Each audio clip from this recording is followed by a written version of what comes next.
నమస్తే అండి. ఈరోజు కథ పొట్లూరు సుబ్రహ్మణ్యం గారు రచించిన వేటలో వాట. Sriramulu retired teacher. చేతి సంచితో అంత ఎండలో ఉస్సురంటూ వచ్చి బస్ స్టాపులో నిలబడ్డాడు.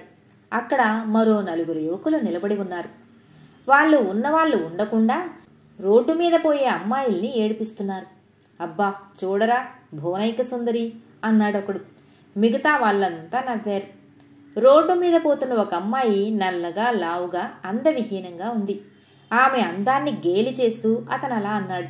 ఆ అమ్మాయి ఆ మాటలకు తన తల ఇంకా కిందికి దించుకుని నడవసాగింది. అది ఆ యువకుల ఉత్సాహానికి ఇంకో కారణమైంది. ఆహా పిల్లి నడక నడుస్తోందిరా, మన్మధుడక్కడ ఎదురు చూస్తున్నాడేమో, ఆ కౌగిలిలోని వెచ్చదనం అన్నాడు ఇంకొకడు. ఆ అమ్మాయి తల ఇంకా అసహ్యంగా క్రిందికి వాలిపోయింది. గుండె మీద పుస్తకాలను అలాగే అదుముకొని గబగబా నడిచిపోయింది. పాపం ఆ అమ్మాయి ఒక్కటి, వీళ్ళు 4. కానీ అమ్మాయిలు 4 ఒక అబ్బాయిని ఏమీ చేయలేరు. సంఘానికి భయపడతారు అమ్మాయిలు. కారణం స్త్రీలను ఒక పరిధి గీసి అందులో నిలబెట్టింది సంఘం. వాళ్ళ నెత్తిన రాళ్లేసినా వాళ్ళు ఆ పరిధి దాటి ప్రవర్తించకూడదు. కానీ ఇప్పుడు రోజులు మారాయి. ఇప్పుడు స్త్రీలలో కూడా చైతన్యం వచ్చింది. కానీ పూర్తిగా అది అన్ని చోట్ల వ్యాపించలేదు. నిజానికి ఇలాంటివి జరగకుండా ఉండాలంటే ఆడవాళ్లే ఇటువంటి రౌడీలను శిక్షించడానికి పూనుకోవాలి. అప్పుడు గాని వీళ్ల బుద్ధులు మారవు. కాబట్టి ఆడవాళ్లకు ధైర్యంగా మగవాళ్ళని ఎదుర్కొనే శక్తి కలగాలనేది శ్రీరాములు ఆవేదన. ఆవేదనతోనే పక్కకు చూశాడు. 4 కాస్త ఇప్పుడు 6 డజను మంది అయ్యారు. అందరూ విద్యార్థులే. నేటి విద్యార్థులు ఇలా తయారై రేపటి పౌరులు అవుతున్నారన్నమాట అనుకున్నాడు మనసులో. ఇంతలో సిటీ బస్సు కోసం కాబోలు ఓ 10 మంది కాలేజీ అమ్మాయిలు వచ్చి ఒక పక్కగా నిలబడ్డారు. అందరూ సీతాకొక చిలుకల్లా అందంగా అలంకరించుకుని ఉన్నారు. వాళ్ళని చూడగానే అబ్బాయిల్లో ఉత్సాహం ఎక్కువైంది. రంబలాగుందిరా ఎర్రపైట పిల్ల అన్నాడు ఒకడు. దాని పక్కది ఊర్వశి అన్నాడు ఇంకొకడు. ఆ పక్కన తిలోత్తమరా అన్నాడు వేరొకడు. ఆహా ఏం వర్ణించావురా భాయ్, వీళ్ళంతా భువి నుంచి దివికి దిగి వచ్చిన అప్సరసులు కదరా, అందుకే ఇంత అందంగా ఉన్నారు అని తలా ఒక మాట అంటున్నారు. అప్పటికి మనమేనేంటో తక్కువ, మనకంటే సినిమా హీరోలు బాగుంటారంటావా? ఆ మాటలు అన్నవాడు జీన్స్ వేసుకొని మూతి మీద పొడవైన మీసాలతో కోతిలా ఉన్నాడు. అయితే వీళ్ళంతా మన హీరోయిన్లే అన్నమాట అన్నారు మిగతా వాళ్ళు. ఎవరి హీరోయిన్ని వాళ్ళు పిలవండి, ఒంటరిగా వచ్చిన వాళ్ళం జంటలుగా విడిపోదాం అన్నాడు ఒకడు. ఇంత అసభ్యంగా ప్రవర్తిస్తున్న ఆడపిల్లలు మాత్రం నోరెత్తలేదు. తమను కాదు అన్నట్లు, తమకు వినపడనట్లు మౌనంగా నిలబడి ఉన్నారు పాపం.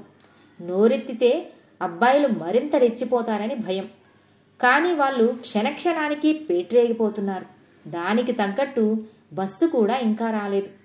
శ్రీరాములకి వాళ్ళను చూస్తుంటే కోపం అంతకంతకు అధికం కాసాగింది. ఐ లవ్ యూ డియర్ అన్నాడు చారల టీషర్ట్ వేసుకున్నవాడు ఎర్రపైట అమ్మాయి దగ్గరకొచ్చి నిలబడి. అప్పటి వరకు ఎంతో ఓపిక చూపించిన అమ్మాయి ఇక ఉండలేకపోయింది. నీకు బుద్ధి లేదు, కుక్కలా నా వెంట పడటానికి అంటూ అరిచింది. నేను నీకు విశ్వాసపాత్రుడనైన కుక్కనే, ఇక నాకు బుద్ధి వచ్చిందో లేదో మీరే పరీక్షించండి అమ్మాయి గారు అంటూ ఆమెకెదురుగా నిలబడి వినయంగా తల వంచుకున్నాడు. దానికి ఆ అమ్మాయి విసురుగా ఇడియట్ అంది. ఆహాహా ఇదంతా నా మీద ప్రేమే అన్నాడు. ఆ అమ్మాయి ఇంకా కోపంగా షటప్ రాస్కెల్ అంది కోపంగా. మీరెన్నైనా తిట్టండి మేడం, కానీ ఈ ప్రేమదాసుని కరుణించి కొంత ప్రేమ దానం చెయ్యండి అన్నాడు. ఛా బుద్ధి లేకపోతే సరి. అంతకంటే ఏమీ అనలేక ఆ అమ్మాయి కళ్ళనీళ్లు పెట్టుకుంది. ఒరే ప్రవీణ్, ఎందుకురా అది అన్ని తిట్టినా నోరు మూసుకొని పడున్నావు? ఇన్ని తిట్టిన దానికి ప్రతిఫలంగా ఓ కిస్ తీసుకో హెచ్చరించోడక హిప్పి హుషారుగా హీలవేసి. ఇతన్ని ఎక్కడో చూసినట్లుందే అనుకుంటున్న శ్రీరాములు ప్రవీణ అని వినబడేసరికి అంతా గుర్తుకు వచ్చింది. 6 ఏళ్ల క్రితం వరకు ఇక్కడే ఎలక్ట్రిసిటీ ఆఫీసులో పనిచేసేవాడు రాజేశ్వరరావు. అతని పిల్లలే ప్రవీణ్, శ్యామల. వాళ్ళు చిన్నతనం నుంచి తన దగ్గరే చదువుకున్నారు. తనే ట్యూషన్ కూడా చెప్పేవాడు. తరువాత వాళ్లకు ట్రాన్స్ఫర్ కావటంతో ఎక్కడికో వెళ్ళిపోయారు. చిన్నతనం నుంచి తన పర్యవేక్షణలో ఎంతో భయభక్తులతో పెరిగిన ప్రవీణ్ ఇలా తయారయ్యాడంటే ఆయనకు బాధగా ఉంది. అందుకే ఎలాగైనా ప్రవీణ్ని దారి మళ్లించాలనుకున్నాడు. శ్రీరాములు ఈ లోకంలోకి వచ్చేసరికి అప్పటికే లేట్ అయిపోయింది. ఆ అమ్మాయిని చేయి పట్టుకొని గబుక్కున ముద్దు పెట్టుకున్నాడు ప్రవీణ్. అంతే, అన్నిటికీ తెగించిన ఆ అమ్మాయి చప్పున చెప్పు తీసుకొట్టింది. క్షణంలో అక్కడ వాతావరణం పూర్తిగా మారిపోయింది. అంతా రణగొన ధ్వని. మగపిల్లలంతా ఆడపిల్లలపై విరుచుకుపడ్డారు. ఒసేయ్, నిన్ను వారం రోజుల్లో రేప్ చేయకపోతే నా పేరు ప్రవీణే కాదు అని ప్రతిజ్ఞ చేశాడు. అమ్మాయిలు భయపడిపోయారు. ఆ ఎర్రపైట అమ్మాయి అయితే ఏడుపు మొదలుపెట్టింది. అక్కడే ఉన్న శ్రీరాములు ఇక ఉండలేకపోయాడు. బాబూ, నీవు రాజేశ్వరరావు అబ్బాయి ప్రవీణ్ కదూ అన్నాడు. అవును గురువుగారు, నేను మీకెలా తెలుసు గర్వంగా అన్నాడు ప్రవీణ్. అతని సంబోధనకు శ్రీరాములు క్షణం ఏమీ మాట్లాడలేకపోయాడు. చూడు గురు, ఈ పిల్ల పొగరు, ఎంతటి మగాణ్ణి నన్ను పట్టుకొని ఎన్నెన్ని మాటలు అంటుందో అన్నాడు తిరిగి. ఒరేయ్, నేను శ్రీరాములు మాస్టార్నిరా, చిన్నప్పుడు నీ గురువుని, నా శిష్యుడు అయ్యుండి నువ్విలా తయారయ్యావంటే నాకు చాలా తలవంపులుగా ఉందిరా అన్నాడు. చాలా సంతోషం, కానీ మర్యాదగా మాట్లాడటం నేర్చుకో. నాకు నువ్వు ఒక్కడివే గురువి కాదు, చాలామంది గురువులున్నారు అన్నాడు. ఒరేయ్, ఎంతమంది గురువులుండి ఏం లాభంరా, నీలాంటి వెధవని శిష్యుడని ఎవ్వరూ చెప్పుకోరురా అన్నాడు శ్రీరాములు. నా సంగతి పూర్తిగా నీకు తెలియదు. నా సొంత విషయాల్లో జోక్యం చేసుకున్నావంటే అనవసరంగా నువ్వే చిక్కుల్లో పడతావు. ఏదో పెద్దవాడివి గదా అని ఎంతసేపు గౌరవించాను అన్నాడు ప్రవీణ్. దానికి శ్రీరాములు, నీకు గౌరవం అంటే ఏమిటో కూడా తెలుసట్రా అన్నాడు. ఏం ఒళ్ళెలా ఉంది, పళ్ళు పటపటా కొరికాడు ప్రవీణ్. పోలీస్ రిపోర్ట్ ఇచ్చి నీ అంతు తేలుస్తానురా శ్రీరాములు కూడా అదే కోపంతో అన్నాడు. నీ పోలీస్ రిపోర్ట్లు నన్నేమీ చేయలేవు అన్నాడు ప్రవీణ్. తెగించిన వాడివిరా, నిన్నేం చేయగలవు, మర్యాదగా మాట్లాడమని ఇంకొక్కసారి చెబుతున్నాను అన్నాడు. ఒరేయ్, నీ దగ్గరే మర్యాద నేర్చుకోవాలరా శుంఠ అంటూ తుపుక్కున కింద ఉమ్మేశాడు శ్రీరాములు. తీక్షణంగా చూశాడు ప్రవీణ్. మాస్టారు, మీరు వాళ్లతో అనవసరంగా ఘర్షణ పడకండి అన్నారు అక్కడున్న అమ్మాయిలు. మీకు జరిగే అన్యాయాన్ని చూడలేకపోయానమ్మా. ఆయన గొంతు వ్యధాపూరితమైంది. ఇది మాకు రోజూ జరిగే తంతే మాస్టారు, ఇక మీరు మాట్లాడకండి అన్నారు ఆడపిల్లలు తిరిగి. ఎంతలో బస్సు రావటం, ఆడపిల్లలు ఎక్కడం జరిగింది. వెనుకనే శ్రీరాములు కూడా బస్సు ఎక్కాడు. బస్సు కదిలింది. ముసలోడు తప్పించుకున్నాడురా, ఏమైతేనేం, అమ్మాయిల దగ్గర ఛాన్స్ కొట్టాడు, ఎవడో కామెంట్ చేశాడు వెనక నుంచి ఈలలు చప్పట్లు వినలేకపోయాడు. ఆదర్శ ఉపాధ్యాయుడిగా నేషనల్ అవార్డు పొందిన శ్రీరాములు మనసులో లేదు. తన శిష్యుడు తనను ఇలా అవమానపరుస్తాడని అతను ఎప్పుడూ అనుకోలేదు. కానీ ఈరోజు అది తనకు భరించరాని అవమానం. శ్రీరాములు బస్సు దిగి తన స్నేహితుడు రాజారావు ఇంటివైపు అడుగులు వేశాడు. ఆయన స్నేహితుడు రాజారావు ఈ మధ్య చాలా రోజులుగా అనారోగ్యంతో బాధపడుతున్నాడు. మనిషి శుష్కించి సన్నగా తయారయ్యాడు. స్నేహితుడిని చూడగానే కౌగిలించుకుని ఏడ్చాడు రాజారావు. అతన్ని ఓదార్చి కుటుంబ సభ్యుల్ని పరామర్శించి ఓ గంట తర్వాత తిరిగి ప్రయాణమయ్యాడు శ్రీరాములు. నేటి యువతీ యువకుల మనోభావాల్ని గురించి ఆలోచిస్తూ నడుస్తున్న శ్రీరాములకు తనను ఎవరో వెనక నుంచి పిలిచినట్లయింది. తిరిగి చూశాడు. మాస్టారు, మాస్టారు అంటూ ఓ 18 ఏళ్ల అమ్మాయి ఆయన్ను సమీపించింది. నేను మాస్టారు, రాజేశ్వరరావు గారి కూతురు శ్యామలను. మండపాల వీధిలో ఉండేవాళ్ళం. 6 ఏళ్ల క్రితం మీ దగ్గర చదువుకున్నాం, నేను మా అన్నయ్య అంది. శ్రీరాములకు శ్యామల వినయ విధేయతలకు ముచ్చటేసింది. ఆ అమ్మాయి బీఎస్సీ 2వ సంవత్సరం చదువుతున్నట్లు తెలుసుకుని ఎంతో ఆనందించాడు. అంతలోనే ప్రవీణ్ ప్రవర్తన గుర్తొచ్చి మనస్సు చివుక్కుమంది. మా నాన్నకు మళ్ళీ నెల క్రిందట ఇక్కడికే ట్రాన్స్ఫర్ అయింది మాస్టారు, మా ఇంటికి వెళ్దాం రండి అంది ఎంతో అభిమానంగా. శ్యామల, మీ అన్నయ్య ప్రవీణ్ ఏం చేస్తున్నాడమ్మా ఇప్పుడు సందేహంగా అడిగాడు శ్రీరాములు. దానికి శ్యామల విచారంగా ముఖం పెట్టి, ఏం చెప్పేది మాస్టారు, అన్నయ్య బిఏ పోగొట్టుకుని జులాయిలా తిరుగుతున్నాడు. నాన్న బాధంతా అదే అంది. శ్రీరాములు ప్రవీణ్ చేసిన నిర్వాకం విడమర్చి చెప్పాడు. శ్యామల చాలా బాధపడింది.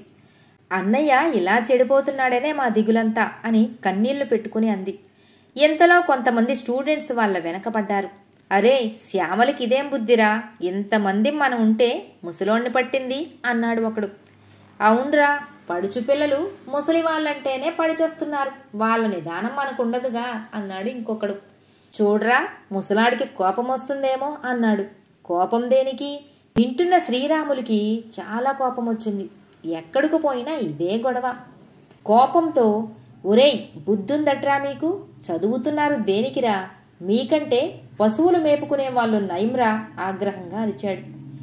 అవి మేపుకోవడానికి మాకేమీ అభ్యంతరం లేదు ముసలాయన, కానీ పక్కన ఆ పిల్ల ఉంటే చాలు అంటూ శ్యామల వైపు చూపించాడు ఒకడు. ఇంకా శ్యామల ప్రేమికులం మేము, ఆమెను మాకు వదిలేసి వెళ్ళుగురు, మరీ అంత కోరిక మంచిది కాదు అన్నాడు ఒకడు. ఒరే పిచ్చి వెదవల్లారా, ఈ అమ్మాయి నా శిష్యురాలురా, నా కూతురు లాంటిది అన్నాడు శ్రీరాములు. అబ్బా, ముసలోడికి ఏం కోపం ముంచుకొస్తోందిరా అన్నాడు ఇంకొకడు. మాస్టారు, మీరు అనవసరంగా వాళ్ళతో గొడవ పడకండి, వాళ్ళు రోడ్డు రోమియోలు అంది శ్యామల. ఇన్ని మాటలన్న వాళ్ళని ఎలా వదిలిపెట్టేదమ్మా అన్నాడు శ్రీరాములు. దానికి వేరే మార్గం నేను చెబుతాను మాస్టారు, ముందు త్వరగా మనం ఇక్కడి నుంచి వెళ్ళిపోదాం అంది. దారిలో అంది శ్యామల. ఏం చెప్పమంటారు మాస్టారు, ఈ రోజుల్లో ఆడది బయటికి వస్తే రక్షణ లేకుండా పోతోంది. ఆడవాళ్లు ఎన్ని విషయాల్లో ముందంజ వేసినా ఈ విషయంలో ముందంజ వేయలేకపోతున్నారు. ఇంతకుముందు ఇలాంటి వాళ్ళ సంగతి మా అన్నయ్యకు చెప్పేదాన్ని, దాంతో మా అన్నయ్య వాళ్ళ తెక్క కుదుర్చేవాడు.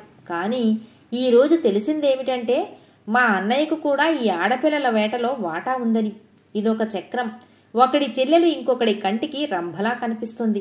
అది ఈ మగవాళ్ళు తెలుసుకుంటే ఏ ఆడపిల్లను వేధించరు. ఇలా అనుకుంటూ ఇద్దరూ శ్యామల ఇంటి వరకు వచ్చారు. మాస్టార్ని హాల్లో కూర్చోబెట్టి వంటగదిలో ఉన్న తల్లిని పిలిచింది.